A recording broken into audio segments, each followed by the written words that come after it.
Reading is very crucial. Very, very, very crucial. Because when you look around the world, it's numbers and letters and signs, and you can't be in this world and you don't know letters and signs and directions, eh? Because every nation have its own language. Maybe we're born in an English society, we know English, we cannot read Japanese, we cannot read Spanish, we cannot read Egyptian. But we are able to read the language of our native land. And by reading, you gain knowledge. Reading take you out of the ignorancy and the possibilities and the guess. So, the thing is that, it is said, if you want to hide something from the black man, you put it in a book. Because him don't want to read nothing, him just think, and everything is in his head. I think about this and I think about that, but we are the facts. It's only when you read, not read from one source, read from many, many, many, many sources. Because each writer writes from their points of view. So when you read the different sources now, you can say, okay, I can conclude that. And even when you have thoughts in your head, you need to write it. So it is not reading, it's reading and writing. It goes both hand in hand, because some man can talk, but him can't write down what him say. He don't have no idea how to put the letters together. But he talk with the highest intelligence. I'm say, write that for me.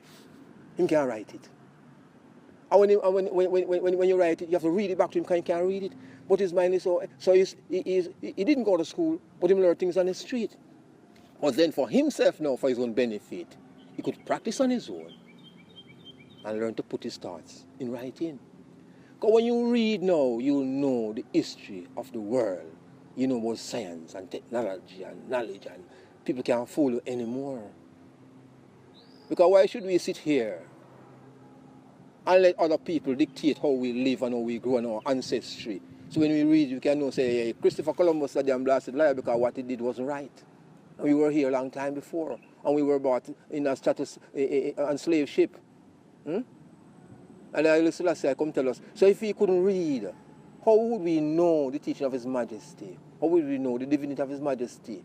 Or what proof could we have if he could not make biblical references and other references? What we realize is that, and say burn book and burn the Bible because it is not education. Which person inspired you the most? And 3 books you feel all people should read? Give thanks. Inspiration comes from many sources, but the greatest inspiration would come from the early Rastafari patriarchs and matriarchs, like Leonard Howell, Fitzgerald Ballantyne, Attil Rogers. You're looking at books like the Holy Pibby, looking at the Royal Parchment School of Black Supremacy, you're looking on the Promise Key, you're looking on those literature that came out to reject the colonial life. You're looking at those people. You're looking at Marcus Garvey for what he has taught us. Because those we take our views. Now when we take our views from them now, you look at all the great patriarchs now and matriarchs of Rastafari, like Bongo Watto. You're looking at Bongo Watto same way, and you're looking at the people of the youth black faith who had decided within themselves, having seen the picture of Didan Kimanthi, say, dreadlock Rastafari is the way to go. Instead of Comsom, which was the original state of Rastafari, bearded man. So there's a shift and dynamic shift of the culture to a dreadlocks culture that I represent, which is key. There's also a shift of the Mayal and the Kumina worship into a fire key and a bingi worship, Burn down colonialism and death to black and white, down pressers. You're looking at those things. You're looking at Ital Trod. So you're looking at those ones in the early days who have seen fit to change the landscape of thinking, to change the dynamics of Jamaica, to come out of the colonial mindset and say Africa is for the Africans' own home and abroad, to say that the black liberation struggle is a continuous struggle that affects all Africans globally and ones who have African descent. And that is the conclusion, because Rastafari stands on a platform of world supremacy.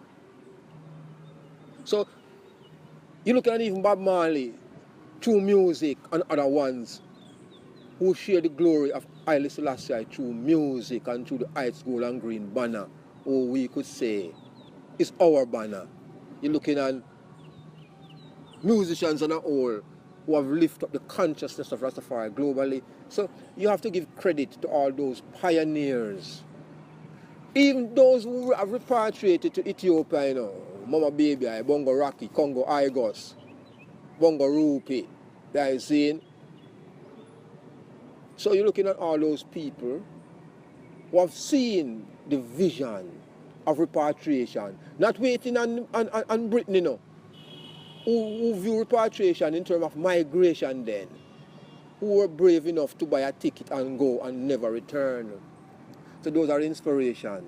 Because Jamaica say, Rastafari say, you cannot give up a continent for an island.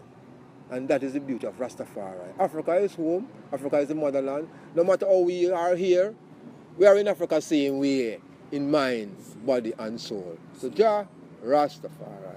I just last first. Well, let me hear you say, man.